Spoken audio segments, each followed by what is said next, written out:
All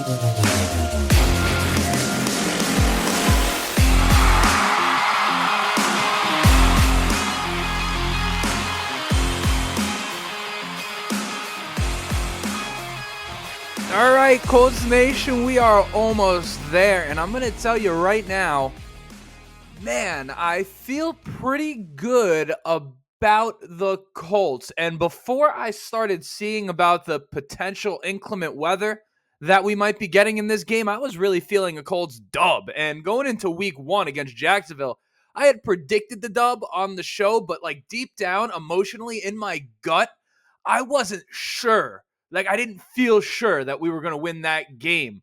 Coming into this week against Baltimore, before these things about the weather started to pick up, I was feeling pretty good. And I feel like the one difference between this season and last season, and I don't know exactly how the record and everything is going to play out, but it just doesn't feel so sad this year, you know, even with Anthony Richardson and concussion protocol, even without Ryan Kelly, and even with a week 1 loss as per usual against Jacksonville. Things just don't feel quite as sad. And in regards to this game against Baltimore, when I think about sad Colts moments, I think about the last time we versed this team. If you remember during the Carson Wentz season, this was around the time of the year. I believe the Colts maybe were even 9-6 going into this game. This is off of memory. I would love for someone to fact check me and let me know exactly how hard this brain is working right now. But regardless, the Ravens had a massive comeback versus us, and Lamar Jackson threw for like 445 yards, however many touchdowns. I mean, it was horrific. The whole thing was terrible. But I feel like if we've learned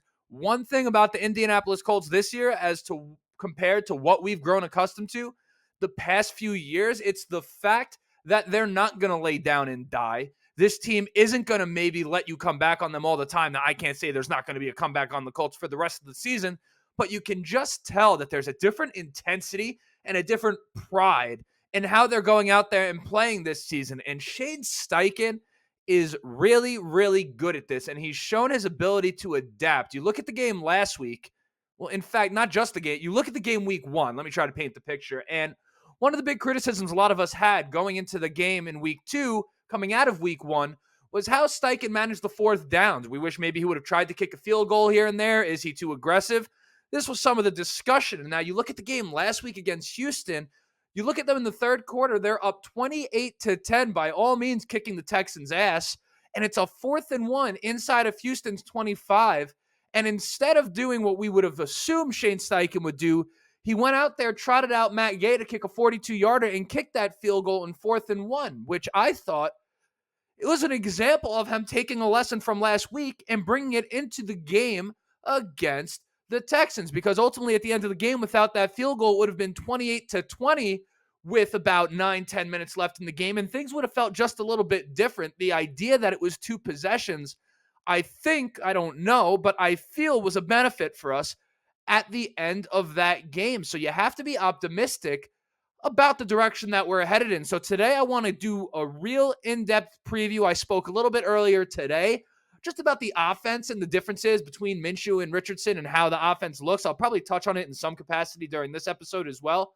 But I want to talk a bit more about the game holistically. So I want to talk about the injury report and the weather and how these things are going to have an effect on the game. I want to talk about what the Colts are going to have to do to win this one. And then a new segment I'm going to do going into every week. This is not advice. Do not take it. This is more of a personal thing for myself to have it on record.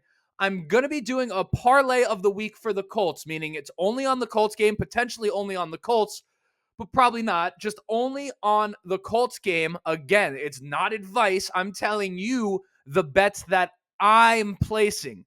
I'm not telling you what bet to place. I don't need my name associated with that. It's just, you get my point. I think I put the necessary disclaimer. Please pay the rent, okay? Don't gamble too much. But yeah, I guess we got to get into this episode, right? So without further ado, let's do it. But of course, I always introduce myself because there's always new listeners coming in. My name is Justin. This right here is the Ride in the Bench Colts cast. I make episodes about the Colts every single week. I ask a few things of everybody that shows up. One, if you're enjoying it, shoot it a like at any point during the video, right now, earlier, later. That's going to help me get out to as many Colts fans as humanly possible. Subscribe if you want to be a part of the journey, but most importantly, just enjoy the episode. I am here to entertain. I'm here to make the conversations around the Colts more fun. I'm here to make the community around these Colts a better place to be. So hopefully, if nothing else, if you don't like, you don't subscribe, totally fine. I hope I achieve that goal right there. So without further ado, let's start with the injury report, man, because this injury report is very, very much in the Colts' favor. And I know this is kind of a discussion, but I'm not sure if you guys have looked into it piece by piece. Now, keep in mind, Ravens had some people out last week on the offensive line. Those dudes are going to be out again. You have Tyler Linderbaum, their starting center, out, and you have Ronnie Stanley, their starting tackle. Now, last week, the Ravens were able to drop 27 with that, but the Bengals do not have the front that we have. In fact, before I get into the details of everything, let me go through the injury report because I don't want to get unorganized here. You guys know how I am. My brain is flying in 20 different directions. I'm not sure if I'm on the spectrum or what, but it's worked out well over here so far. So, Odell Beckham Jr. out. What else is new? Justice Hill out. Marlon Humphrey, one of the best corners in football and presumably the guy that would be on Michael Pittman through the majority of this game, out. Linderbaum, as I said, starting center, out. Odafe Owe, starting linebacker, out. Ronnie Stanley, one of the better tackles in football, starting tackle, obviously, of course, for the Ravens, out. Marcus Williams, starting safety, out of this game. So, I mean, that's pretty good when we're looking at it. And the only people we should be missing in this game are, of course, Anthony Richardson. Again, not to say that's ideal, but in the NFL, we probably have the smallest drop-off off the top of my head between our starter and our backup in terms of how it would affect the offense. The Colts are pretty high on that list in terms of high on the list, low on the list. You get my point?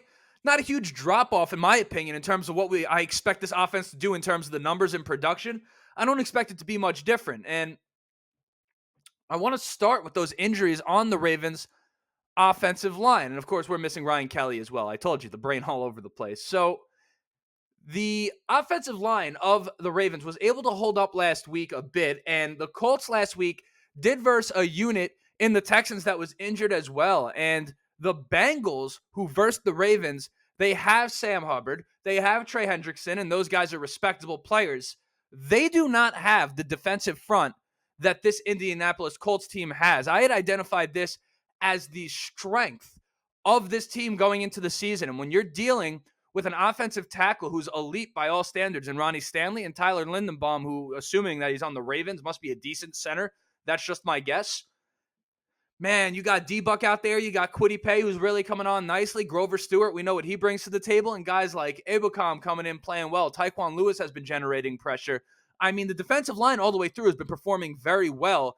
And in a game with potential issues in weather, this right here is a big key for us. If defensively we win this battle up front and take advantage of these injuries, I think that's going to bode really well for our chances to win. And I think it's one of the more likely things to happen. I wouldn't say I'm fully expecting it, but don't be surprised if we see the Colts defensive line make some noise. Keep in mind, coming to this point in the season, I'm not a huge stats guy. The Colts have the best, if not one of the best, rushing defenses in football so far. We've also been generating a lot of pressure, and we have guys like Zaire Franklin, who you know is going to be all over the field, man. The Ravens are going to want to run the ball. Even with drafting Zay Flowers, this isn't a team that's super deep at wide receiver. We versed a better unit at wide receiver in week 1. Jacksonville had way more weapons than the Baltimore offense does. Obviously, they don't have Lamar Jackson. That's a different element than Trevor Lawrence. They're both great in their own ways. But, you know, if corner is the weakness, the Ravens are a decent team to verse matchup-wise, right? And if the weather is manageable, because realistically, this game, in my opinion, does come down to how bad are these conditions? How much wind is there? How much rain is there? If it's manageable and it doesn't greatly affect the way either team performs, this game, in my opinion, has all the makings of an upset. There's a lot of players on this team who still have the taste in their mouth, I'm sure, of the last time they versed Baltimore. That exists, okay? Whether or not you think that's important, that's fine. I'm just telling you that in case any guys need a little extra juice coming into this week, that's the type of thing that's going to help provide it. You have a Ravens defense that loves to blitz and a guy in Gardner Minshew who's really good at attacking a blitz because of his strengths as a passer, which are the short and intermediate routes. And when a team is blitzing, oftentimes it means they're blitzing their linebackers, which do leave these quick plays over the middle open. I think that plays into Minshew's strengths. You also take into account his understanding of Shane Steichen's offense and the great mind that is Shane Steichen. This Ravens defense, while formidable, I feel the Ravens have a reputation of being one of the best defenses, and through that, they get the benefit of the doubt. I, without a doubt, respect this unit as one of the better in football, but I don't think they're that elite top tier defense that the Ravens are branded to be. So I think if the weather is, fairly okay, I think the Colts offense is going to look all right here. And if the weather is not great, if it's really bad, that's when things for me start to shift towards Baltimore because of the fact that they have Lamar Jackson. Listen, we have a great run defense, but when you're talking about a game that's sloppy, that may not be high scoring, right? That may be hard to establish something on offense. You're going to have to run the ball. You're going to have to play defense. And the Ravens, I think overall, if you're just talking about, I don't know, just the macro sense of things, broad stroke, I think do that better than the Colts. I just think in terms of the matchup, I think the Colts match up with this team better than a lot of people think. And we're going to see how that goes. But if it rains heavily, I'm not expecting a Colts win. But no matter how this is, I expect the Colts to have another week of putting the league on notice as a team that is truly going to be a tough out for anyone if the weather is manageable. I expect the Colts to win. It's that simple. To me, this game will be decided by that weather. I don't know how many different ways I can say it. Now, in terms of things the Colts have to do to win, I don't have a list like off the top of my head, but I'm going to start listing some things and hope that it comes out of my mouth in a way that's organized enough for you to understand. So, number one, they are going to have to do a better job picking up this blitz against the Ravens than they did in week one against Jacksonville. You saw in Jacksonville an offensive line really that got out schemed in many ways, believe it or not, by Jacksonville's defense. I mean, there's one play off the top of my head where resulted in a sack. And I don't know. This is why they're professionals and I'm not. Jacksonville understood that Indy's pressure was going to be sliding to the left on the play. So what they did is they faked a blitz coming from the side that the protection was sliding to. And that forced Ryan Kelly at center to pick up that blitz as opposed to pick up the guy to his right, ultimately leaving Will Fries to take that guy. And then Jacksonville brought that blitz in between Will Fries and the tackle and took advantage of that slide left on the protection. Now, I don't know how you fix those types of things because I'm not a coach. I say I'm not a great coach. I'm not a coach at all. But no matter how you look at it, they're going to have to do a better job of picking up the blitz because the Ravens are going to want to do it. I think that starts by establishing the running game, making the Ravens guess, and making them pay when they do it just to give them a little hesitation. But if they can't make the Ravens pay for blitzing, that's the only scenario in which this game goes heavily against the Colts. Other than that, I think you have a really, really strong competitive game. The defensive line has to take advantage of the fact that the Ravens are not having all of their starting guys, particularly on the edge with Ronnie Stanley and Tyler Lindenbaum. Ultimately, we know Lamar is dynamic and we know he can make up for some of these things, but he's going to want to run. And we have dogs, like Pat McAfee would say, on this defensive line. And I think that the Ravens have not quite versed a unit that is as good as this Indianapolis Colts unit. Because make no mistake about it, up front, we're amongst the cream of the crop in this league. I think that will be relatively mainstream knowledge by the end of the year. Don't worry, your resident Colts fan, Justin, has been on it since well before the season started. We have a legit unit up front. In my opinion, they will be the key to victory in this game. If they could disrupt this Ravens offense, I think that's what it's going to take because Lamar, in terms of turnovers, in terms of forcing him to make a mistake, he can be had. And I think this defensive front can force him into doing it. We're going to see how that goes. But all things considered, man, I'm pretty excited about that one. Not going to give a score prediction because, quite frankly, I don't have a crystal ball. But I did just want to kind of give you guys an overview of really some of the things that are actually going to affect this game. Again, over the course of the long haul in the NFL, you need stars to win at the highest level, and I think the Colts lack on that ever so slightly right now. But week to week, it comes down to matchups and it comes down to injury reports and guys that are available and weather conditions. So I think a lot of the pieces are in place this week for the Colts to really come up with an upset. So now for the Colts parlay of the week that I am not recommending to you, just the parlay that I myself am doing. Hold on, let me get the Face ID. I use FanDuel Sportsbook mostly because I just have it set up already and it's easier. Now, I do alternate spreads. I don't know how deep some of you guys are into the game, but I like to do that to be safe.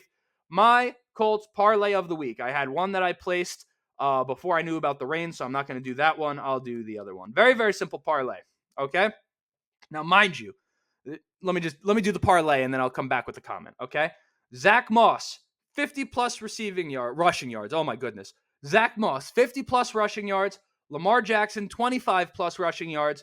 Gus Edwards, 25 plus rushing yards, and the Colts to cover 14.5 points. Just finish within 2 touchdowns. That is plus 267, which means $10. If hypothetically someone bet $10, maybe myself, $10 wins $36.71 for a profit of $26.71, which will pay for the gyros that I just had for lunch. So we'll see if that works. Now, I know I said I'm confident the Colts are going to win, but ultimately when it comes to gambling, I'm pretty conservative.